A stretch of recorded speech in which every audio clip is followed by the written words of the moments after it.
Ikaw ang kaibigang alam ang mga bitak ko. Sa'yo ko natutunang maging tahimik pero totoo. Kasama sa tawa, kasama sa bigat. Ikaw ang pahingang hindi ko kailanman inakalang mawawala agad. Ngunit isang araw may nagiba sa hangin, parang may salitang namagitan sa atin. Kahit walang binigas ni isa man sa atin, magkalapit ang mundo pero ang layo mo na at ako naiwan sa tanong kung saan ako nagkamali sa'yo bigla. Di kita kinompronta, pinili kong lunukin ng kaba. Baka kasi kapag nagtanong ako, mas tuluyan kang mawala. Sa tuwing nakikita kita, mas lalo akong nasasaktan. Hindi dahil may sigawan, kundi dahil wala na ngang kahit anuman. Mas masakit pala ang hindi kakaaway, kundi kaibigang piniling gawing ekstranghero ang dati mong kabahay sa buhay.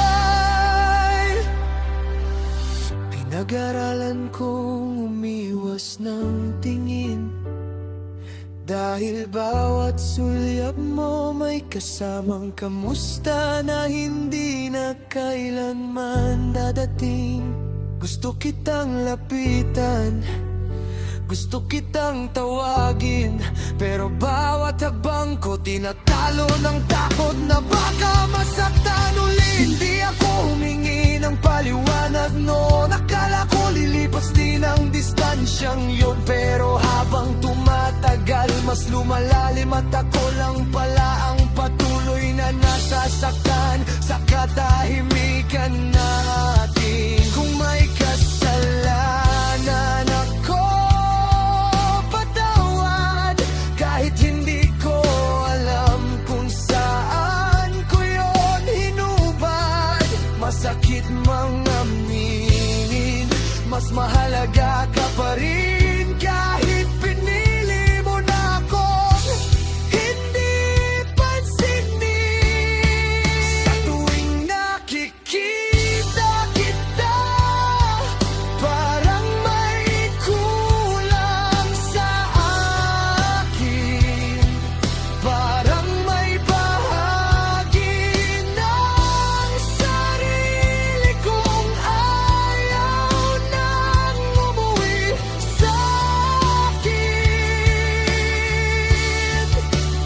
Mas madali sanang magalit, pero paano ko gagawin yon kung kaibigan pa rin kita sa bawat hibik?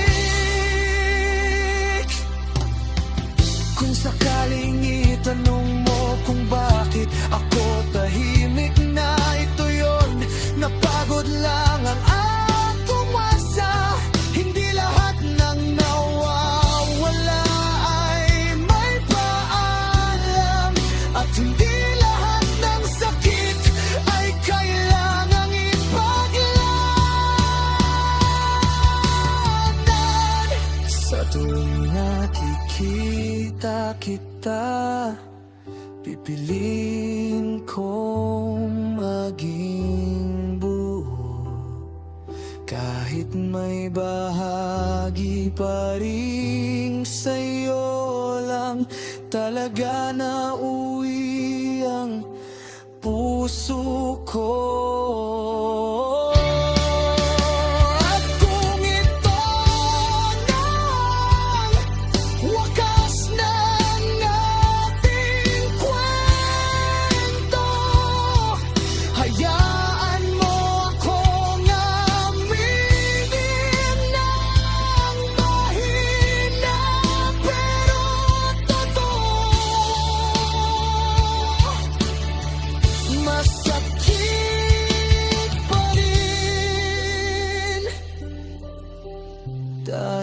kaibigan pa rin kita. Kahit hindi na ako